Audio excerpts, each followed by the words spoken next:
Maestro de maestros, grande entre los grandes de toda la historia de las letras en nuestra lengua, el toledano Garcilaso de la Vega fue el gran renovador de la lírica en castellano en el paso de la Edad Media al Renacimiento. Él mismo fue un renacentista perfecto, un hombre de letras y de armas. Fue militar, uno de nuestros grandes poetas soldados, y murió en una acción bélica cuando estaba al mando de un tercio de infantería de Carlos I. Soy Arsenio Escolar y esto es Poemas Sentidos.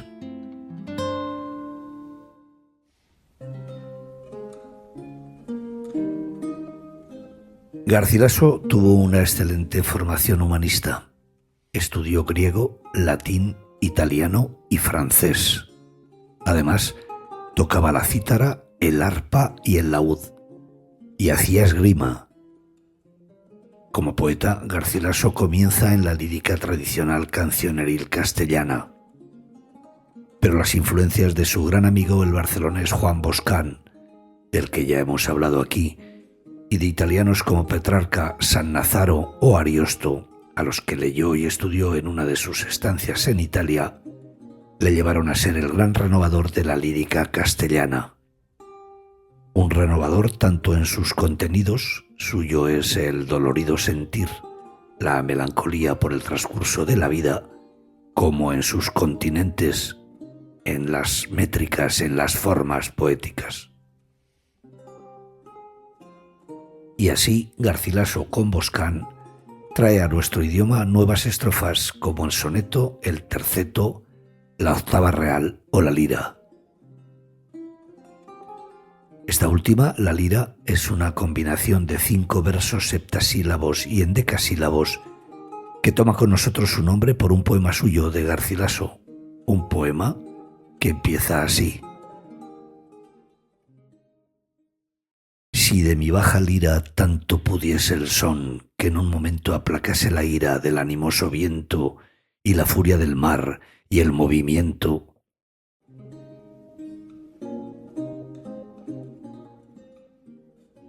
Garcilaso es además uno de los primeros poetas españoles en hacer sonetos al itálico modo.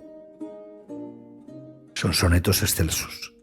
Algunos de ellos siguen hoy aún tan vivos y emocionantes como hace 5 siglos. Por ejemplo, el llamado Soneto 5, que, atentos, dice así. Escrito está en mi alma vuestro gesto, y cuanto yo escribir de vos deseo. Vos sola lo escribisteis, yo lo leo tan solo, que aun de vos me guardo en esto. En esto estoy y estaré siempre puesto, que aunque no cabe en mí cuanto vos veo, de tanto bien lo que no entiendo creo, tomando ya la fe por presupuesto.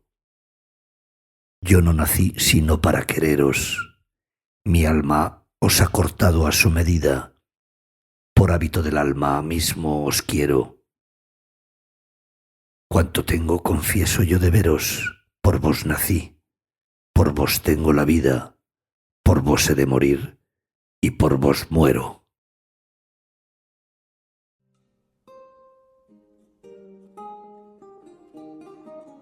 Tremendos los tercetos que rematan el poema.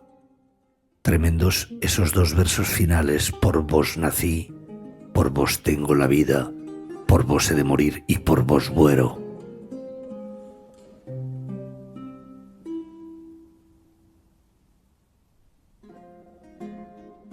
Y tremendo, formidable, extraordinario lo que ahora os traigo, el soneto 10, quizás el más célebre de todos los suyos, uno de los poemas más excelsos hechos nunca a un amor perdido. Dice así. Oh dulces prendas por mí mal halladas, dulces y alegres cuando Dios quería, juntas estáis en la memoria mía y con ella en mi muerte conjuradas. ¿Quién me dijera cuando las pasadas horas que en tanto bien por vos me vía, que me habíais de ser en algún día con tan grave dolor representadas? pues en una hora junto me llevastes todo el bien que por términos me distes, llévame junto el mal que me dejastes. Si no, sospecharé que me pusistes en tantos bienes, porque deseastes verme morir entre memorias tristes.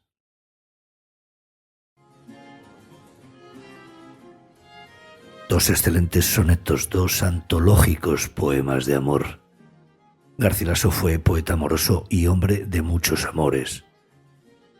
Se casó, quizás por conveniencia, con una dama llamada Elena de Zúñiga, pero fueron más intensas muchas otras relaciones y dejaron tanto rastro en su obra que hay quien dice que toda ella es una autobiografía amorosa con muy diferentes mujeres. Con una aldeana extremeña llamada Elvira, con una dama napolitana de la que poco se sabe, con su prima Magdalena de Guzmán, con su cuñada la bellísima Beatriz de Sá, con Isabel Freire, con Guiomar Carrillo de muy joven.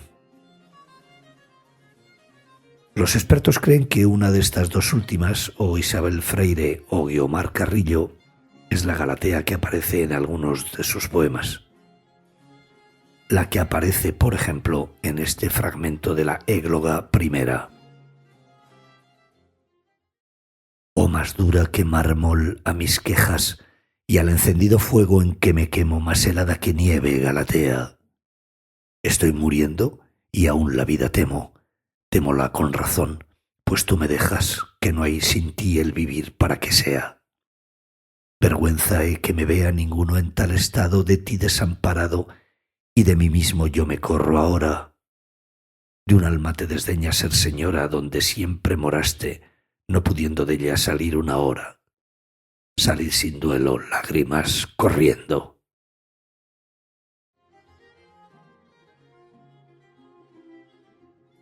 Es un fragmento, como os decía, de la Égloga primera. Las églogas eran unas composiciones líricas en las que uno o varios pastores monologaban o dialogaban sobre sus amores y desamores en una naturaleza idealizada, paradisíaca, arcádica. En ese fragmento que os acabo de traer, los pastores son Nemoroso, quizás trasunto de Boscán, pues Nemus en latín es bosque, y Salicio, quizás el propio Garcilaso, que es el que habla y se queja de su esquiva amada Galatea. Isabel Freire o Guiomar Carrillo, una de las dos era esa Galatea del poema.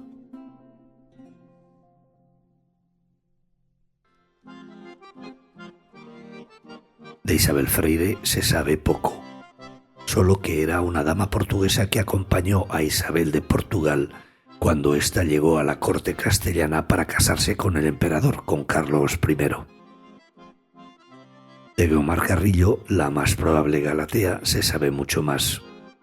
En su testamento, Garcilaso incluyó una referencia hasta hace pocos años enigmática, pues disponía lo siguiente, decía así: que don Lorenzo, mi hijo, sea sustentado en alguna buena universidad y aprenda ciencias de humanidad hasta que sepa bien en esta facultad, y después, si tuviera inclinación a ser clérigo, estudie cánones, y si no, desea las leyes y siempre sea sustentado hasta que tenga alguna cosa de suyo.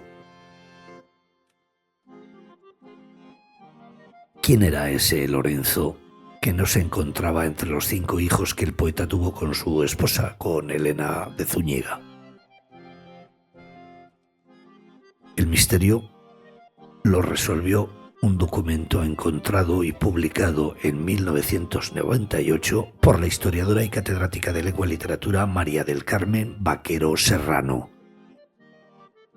El documento se titulaba Carta de donación y mejoría que hizo y otorgó la muy magnífica señora doña Guiomar Carrillo al señor don Lorenzo Suárez de Figueroa, su hijo, año de 1537.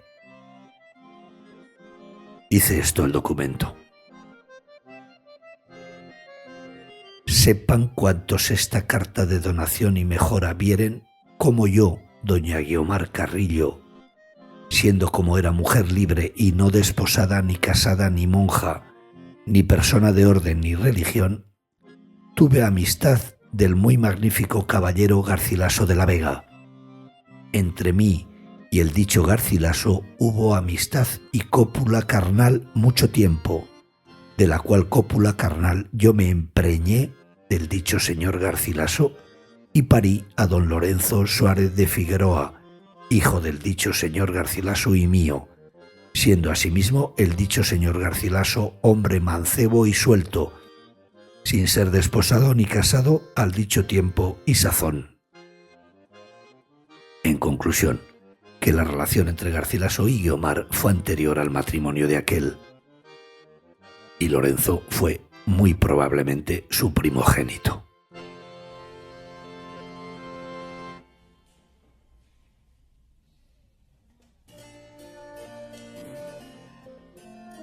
Como se anticipaba antes, Garcilaso completó una larga y exitosa carrera cortesana y militar con el emperador Carlos I, que en mayo de 1536 lo nombró maestre de campo y un tercio de infantería con mando sobre 3000 soldados en una de sus guerras con el francés Francisco I.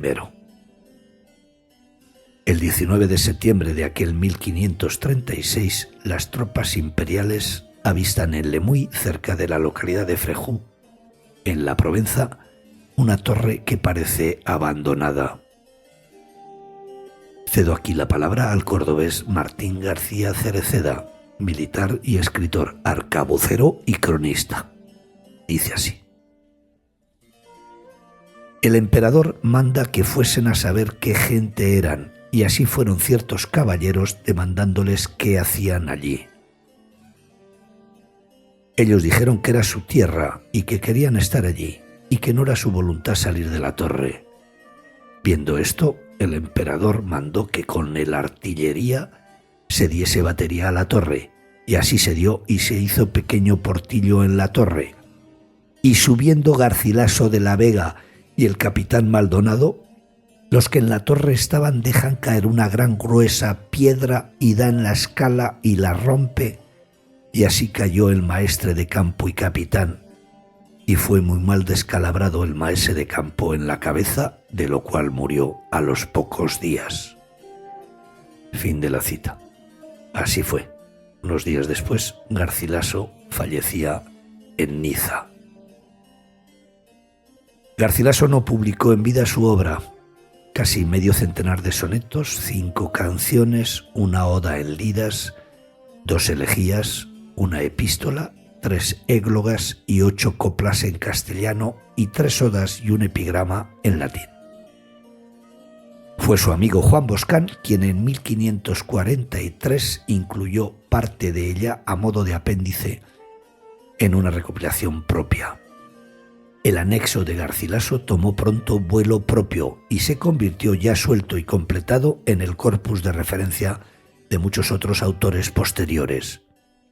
De él aprendieron a hacer liras Fray Luis de León o San Juan de la Cruz, y aprendieron a hacer sonetos Lope de Vega, Góngora y Quevedo, entre otros muchos. Vamos a acabar con un soneto más, con un soneto a la caducidad de la belleza, al paso del tiempo, al dolorido sentir. Es el soneto 23 y dice así: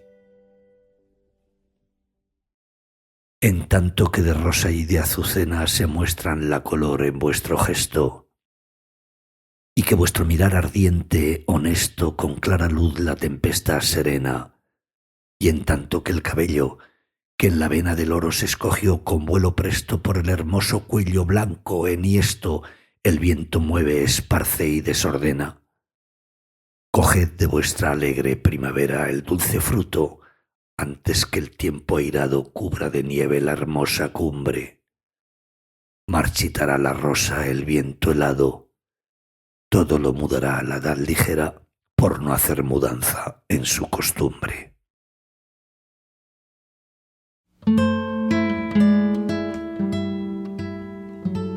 Poemas Sentidos es un podcast de Archiletras. Los mejores poemas en castellano seleccionados, comentados y recitados por Arsenio Escolar. El montaje es de Yesabel Calero. Gracias por escuchar. Visita archiletras.com y suscríbete a nuestras 2 revistas impresas. Archiletras, la trimestral de divulgación en torno a la lengua y la literatura, y Archiletras Científica, la semestral de investigación académica. También puedes suscribirte en formato digital y comprar números anteriores. Conoce más sobre nuestro proyecto en archiletras.com.